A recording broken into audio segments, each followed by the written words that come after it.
Пан з вами. І з Духом Твоїм. Читання Святого Євангелія поводле Матфея. Хвала Тобі, Пане.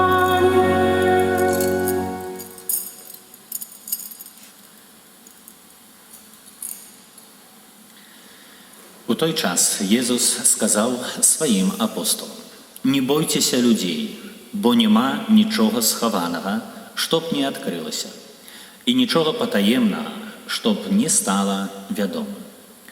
Що кажу вам у темрі, говорите на світлі, і що на вухо чуєте, проповідуйте на дахах. Не бойтеся тих, хто забиває тіло, душі ж не можуть забити. А бойтеся більш того, хто може і душу, і тіло загубити у гієні. Ті ж не два віроб'ї продаються за ас, і ні в один з їх не упаде на землю без волі Отця вашого. У вас же і волоси на голові полічені, тому не бойтеся. Варте ви більш за многих віроб'їв. Так кожна, хто визнає мене перед людьми, і я признаю перед Отцом моїм, який у небесах. А хто одречеться від мене перед людьми, від того і я одракуся перед Отцом моїм, який у небесах». Это слово Пана. Хвала Тобі, Христе. Возлюбленные, сьогоднішнім Євангелієм аж 3 рази Єсус каже: «Не бойтеся». Аж 3 рази гучить це запрошення, заклик: «Не бойтеся». І цей заклик, він має свій ґрунт на той глибокій правді, яку чоловік отримав від Бога. Кожен з нас, створений на Божий образ, на Божє подобенство, запрошений для того, щоб у свободі вибирати, приймати рішення і нести відказ за це рішення. І менавіта сьогоднішнє запрошення Христа «Не бойтеся людей» показує, що ти свободний, і Божє право, яке я тобі даю, ти запрошений нести, і це Божє право маєш запрошення навчати цьому Божому праву. Не бойся людей, тому що я кажу правду, правду, яка триває вічно. Видите, правда, Божая правда, вона вельми важна у житті чоловіка, бо коли чоловік відкриває правду, він приходить до того, що Бог, по-перше, є, по-друге, що він Бог любячий, Бог дає тільки добро чоловіку. Коли чоловік відкриває у собі діяння Божого Духа, чоловік переживає своє життя во всій пригожості. Менавіта Бог чинить чоловіка щасливим. Але коли чоловік позбігає Божої правди, коли чоловік позбігає того, що Боже, чоловік запутається у своєму житті.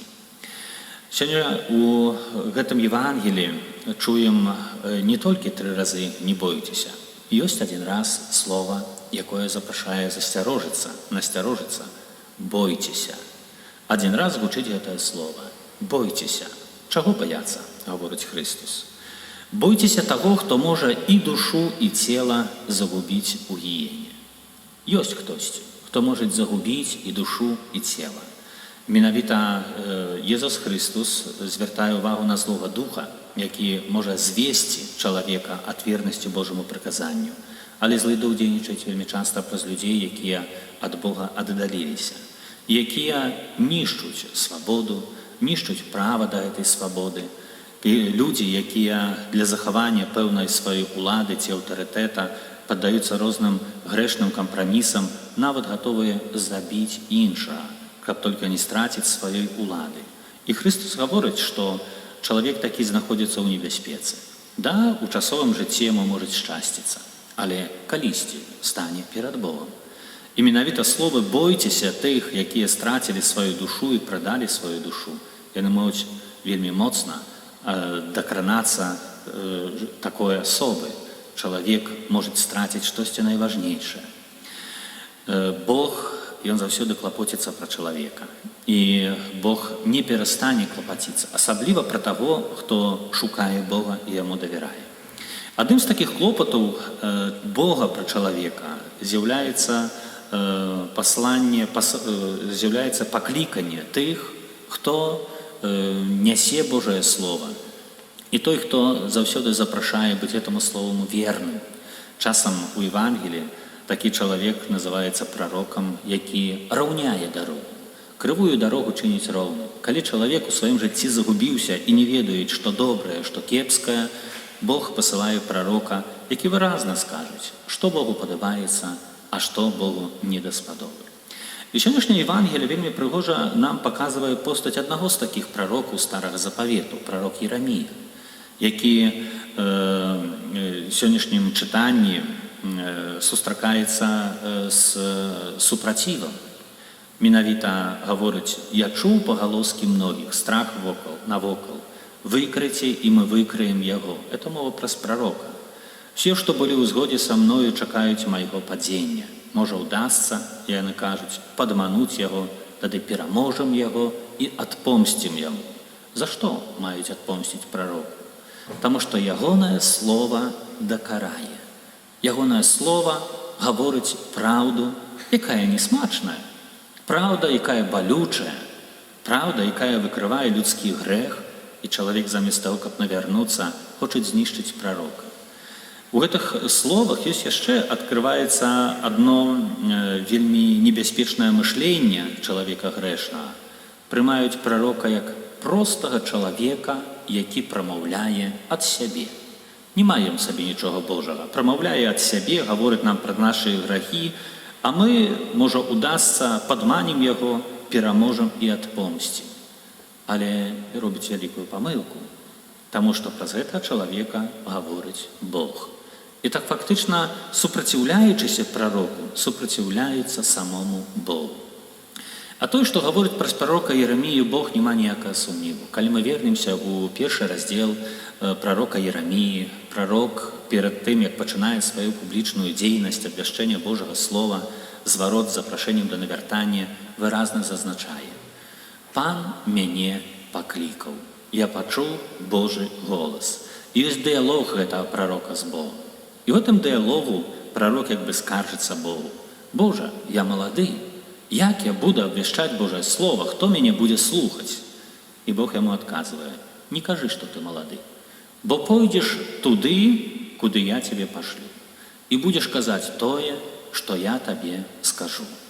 Але я з гэтага народу, у мяне нячыстай вусны, дакрануўся да ягоных вуснаў, ачысціў вусны, і будзеш казаць». І менавіта гэты прарок, калі сёння гаворыць Божае Слово, калі прамаўляе Слово, ягонае Слово не з'яўляецца лёгкім. Бог, калі пасылае прарока, заўсёды пасылае, каб вярнуць чалавека на шлях праведны. Калі чалавек ідзе шляхам верным Богу, то прарок не патрэбны. Богу захоўваецца вернасць. Але чалавек адыходзіць з гэтага шляху, і Бог пасылае прарока, каб вярнуць чалавека. Фактычна, это клопат Бога пра чалавека, это любоў Бога. Але замест гэтага чалавек жадае знішчыць, забіць прарока. Бог клапоціцца вярнуць на шлях праведнасці, каб чалавек жыў, каб меў жыццё вечнае, каб не знішчаны быў навекі. Чалавек свядома добравольна гэта адкідвае. У сённяшнім фрагменце Евангелія ёсць вельмі прыгожы далейшы момант, далейшы дыялог, дзе прарок Єремія прызнае: «Хоцяж ёсць на мяне ганенні, хоцяж усе ціснуць на мяне за праўды, бо я сведчу аб праўдзе, не раз зняволены з гэтай праўды, але зазначае: Пан са мною, Бог са мною, як магутны волат, таму ганіцелі мае спатыкнуцца і скарацца, пасаромяцца сваім падзеннем, і будзе ім вечная і непазбыўная ганьба. Пан магуццю, які выпрабоўваеш праведніка, паглядзі на задумы і сэрца. Прашу, каб убачыў тваю помсту над імі, бо я адкрыў тваю справу, сваю справу табе. Спявайце, праслаўляйце Пана, бо Пан уратаваў жыццё беднага ад рукі злачынцаў». І гэтак далей. Прарок Єремія Бога выслаўляе. Это малітва. Малітва, якая паказвае глыбіню жыцця гэтага прарока. Паглядзіце, што прарок чуе Божы голас, ідзе гаворыць праўду тым, які гатовы яго забіць, знішчыць. І адначасова гаворыць: «Нічога у вас не атрымаецца, таму што Бог са мною». І тут хацелася б звярнуць увагу яшчэ на адну рэч, зноwu вярнуцца да Евангелія. Калі Христос гаворыць, што не бойцеся, таму што калі Бог клапоціцца пра вераб'ёў, і ніхто з іх не ўпадзе на зямлю без волі Айца, то вы большыя, чым вераб'і. Вы людзі, которых Бог стварыў на свой вобраз і на сваё падабенства. Глядзіце, наколькі прыгожыя словы гаворыць Бог. У Божых вачах вы з'яўляецеся вялікай каштоўнасцю. І гаворыць, нават валасы на галаве вашай палічаныя, і ні адзін не ўпадзе без волі Айца. А што ўжо гаварыць пра жыццё ваше? Видите, это вельмі моцныя словы, таму што это словы, якія паказваюць всемагутнасць Бога. Бог даў жыццё, і Ён акрэсліў час, калі гэтае жыццё закончыцца. І менавіта ў ягоных руках жыццё і смерць. І чалавек не мае права падымаць руку на гэтае жыццё, бо не з'яўляецца уласнікам гэтага жыцця. Уласнікам жыцця з'яўляецца Бог. І Бог клапоціцца аб тым, каб чалавек быў шчаслівы. Видите, ёсць у першым чытанні, хочу вярнуцца да аднаго нюанса, які праяўляюць, паказваць слабасць прарока. Можна сказаць, грэшнае мышленне прарока. Яно так дыскрэтна схаванае, але хочу да яго дакрануцца. Прашу, каб я ўбачыў тваю помсту над імі. Боже, я захаваў вернасць табе, сказаў твоє слово, ну а цяпер пачакаю, каб ты ім адпомсціў. Хочу паглядзець, як будуць падаць пад карательнай твоей рукой. Видите, это вельмі часто бывает у нашем житті так. Боже, ну отпомсти им, я ж твои верны, але вот дай им по костям добре. Видите, Бог з'яўляецца Богом кожнага жыцця. І Бог не жадае смерти грэшніка, як я гаворыць Святое Пісанне. Але Бог жадае, каб грэшнік навярнуўся і жыў. Таму часам праяўляецца такі элемент людскі. Боже, я табе захаваў вернасць, а ён не захоўвае, то ты павінен яго пакараць. Не павінен. Бог суддзя. І Бог з'яўляецца тым, который праяўляе сваю дабрыню да кожнага і чакае цярпяліва на вяртанне кожнага. У этом заключаецца менавіта таямніца Божай міласэрнасці. Калі б мы мелі права судзіць, хто добры, а то грэшны, но хіба палову людзей прыйшлося прастраляць паводле нашага разумення. Бог гэтага не робіць, бо ведае сэрца чалавека і ведае безраднасць чалавека, ведае часам слепату чалавека і пробуе дабіцца да ягонага сэрца, каб гэты чалавек убачыў, які ёсць Бог. Видите, часам бывае так, што хтосьці смяецца над чалавекам веруючым, да? А дзе ж твой Бог, чаму не можа табе даць добры дом, добрую зарплату, добрых сяброў? Чым Бог заняты такі? Чаго ігнарыруе патрэбы твае? І ведаеце, дзесьці чуў такі адказ, бо Бог вельмі заняты, Ён шукае твае мазгі. Пакуль знойдзе твае мазгі і твоё сэрца, але ты не даешся. Ведаеце, ёсць у гэтым такая праўда, што калі чалавек верыць Богу, гэта не значыць, што Бог павінен яму даць усё патрэбнае матэрыяльнае. Абсалютна не. Усё матэрыяльнае заставіш, пакінеш калісьці тут. І ўлада твая скончыцца. Але што з тваей душой? І сённяшняе Божае Слово, якое гучыць у часе святой Эўхарыстыі, па-першае, паказвае клопат Бога пра чалавека. Па-другое, чуем голас Бога: не бойся. Не бойся быць адважным у вызнаванні веры і жыць паводле гэтай веры. Я клапачуся пра цябе. Я з'яўляюся тваім Богом. І адначасова трэцяе, што можам убачыць, ёсць элемент бойцеся. Бойцеся таго, што можа знішчыць і душу, і цела. Калі пакінеш Бога, адыдзеш з ягонага шляху. Узлюбленыя, Слово Божае запрашае, але выбар залежыць ад нас. Няхай наш выбар будзе паводле нашага сумлення, каб нашае сумленне было спакойным і насычана Божай прысутнасцю. Амен.